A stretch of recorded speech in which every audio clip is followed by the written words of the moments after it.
Favourite serials இனி டிவிக்கு முன்பே சன் நெக்ஸ்ட் ஆப்ல ஜாலியா எல்லாருக்கும் முன்னாடியே பாருங்க. இப்பவே சன் நெக்ஸ்ட் ஆப்பை டவுன்லோட் பண்ணி சப்ஸ்கிரைப் பண்ணுங்க. ஏண்டி அவன்தான் அறிவு கட்டத்தனமா இந்த வேலையெல்லாம் செஞ்சிருக்கானா? நீ அவனுக்கு எடுக்க சொல்லிருக்க வேணாம்? சார், இந்த இடத்துக்கு எனக்கு தகுதி இல்ல, இத பத்தி எனக்கு ஒண்ணும் தெரியாது, நான் வாய மூடிட்டு ஒதுங்கி நின்னுக்கிறேன்னு நீ சொல்லி இருக்கணும்.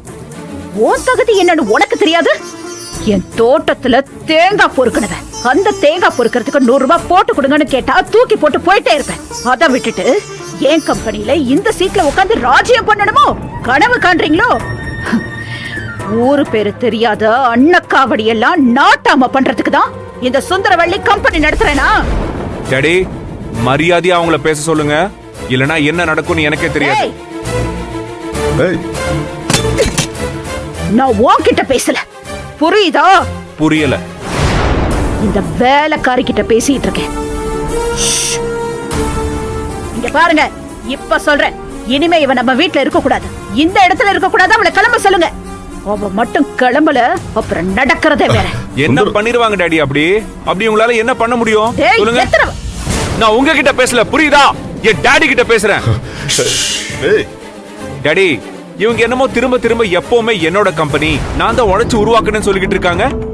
ஆனா இவ்வளவு பெரிய பிசினஸ் சாம்ராஜ்யத்தை இவங்க மட்டும் தான் உருவாக்குனாங்களா? அதுல நீங்க உழைச்சிருக்கீங்க, நானும் பெரிய அளவுல உழைச்சிருக்கேன். அப்போ நம்ம எல்லாரோட உழைப்பையும் எங்க கொண்டு போய் கொட்டோம் டாடி? இவங்களுக்கு இந்த கம்பெனில என்ன உரிமை இருக்கோ அதே அளவுல எனக்கும் இருக்கு. ஏன் இங்க வேலை செய்யற ஒவ்வொரு எம்ப்ளாய்க்கும் அந்த ரைட்ஸ் இருக்கு. அதெல்லாம் இல்லாம இவங்களுக்கு மட்டும் தான் எல்லாமே வந்துச்சோ? அதென்ன எல்லாமே நான் தான் பண்ணேன்னா அப்ப நாங்க பண்ணதெல்லாம் என்ன? அப்போ எங்களோட உழைப்புக்கெல்லாம் என்ன மரியாதை இருக்கு டாடி?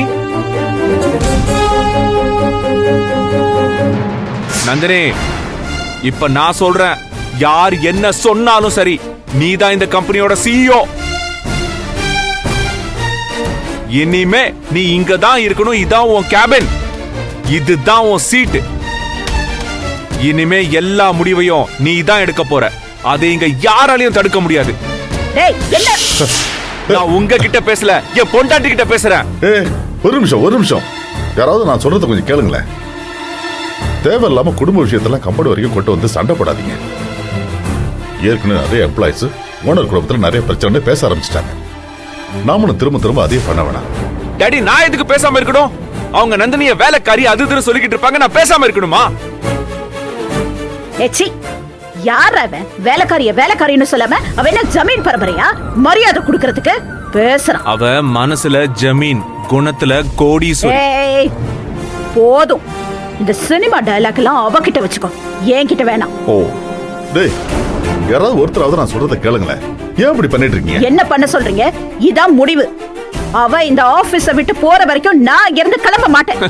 அதுக்கெல்லாம் வாய்ப்பே இல்ல. வேற ஏதாச்சும் இருந்தா சொல்லுங்க. இங்க பாருங்க, நந்தினி இங்க தான் இருப்பா. அவ இந்த கம்பெனியோட CEOவா நந்தினி இங்க தான் இருப்பா. இங்க யாருக்காச்சும் பிடிக்கலனா அது அவங்களோட பிரச்சனை. டேய், என்னடா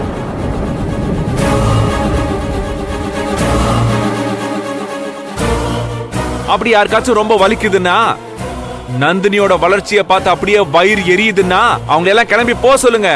மொத்தமா கம்பெனியை விட்டு போ சொல்லுங்க. ஐ டோன்ட் மைண்ட், ஒரு பிரச்சனையும் கிடையாதுங்க.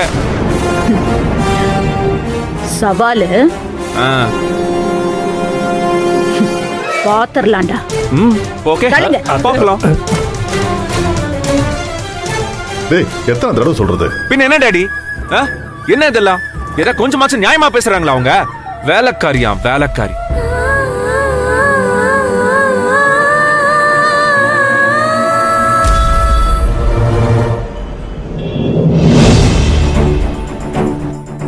இனிமே நீ இங்க தான் இருக்கணும், இதான் உன் கேபின், இதுதான் உன் சீட். இனிமே எல்லா முடிவையும் நீ தான் எடுக்க போற, அதை இங்க யாராலையும் தடுக்க முடியாது. எங்கேயும் போக மாட்டாளா? ஏன், இது அவ அப்பன் கட்டின கம்பெனியா? என் கம்பெனில காலடி எடுத்து வைக்கவே தகுதி இல்லாதவ. அவளுக்கு CEO பதவியா? அப்படின்னா என்னன்னாவது தெரியுமா அவளுக்கு? அவளை தலையில தூக்கி வச்சு கொண்டாடிக்கிட்டு இருக்கான். அவளுக்காக என்ன தூக்கி எறிஞ்சு பேசுறான், அதுவும் அந்த வேலைக்காரி முன்னாடியே பேசுறான். என்னையே அவமானப்படுத்துறான்.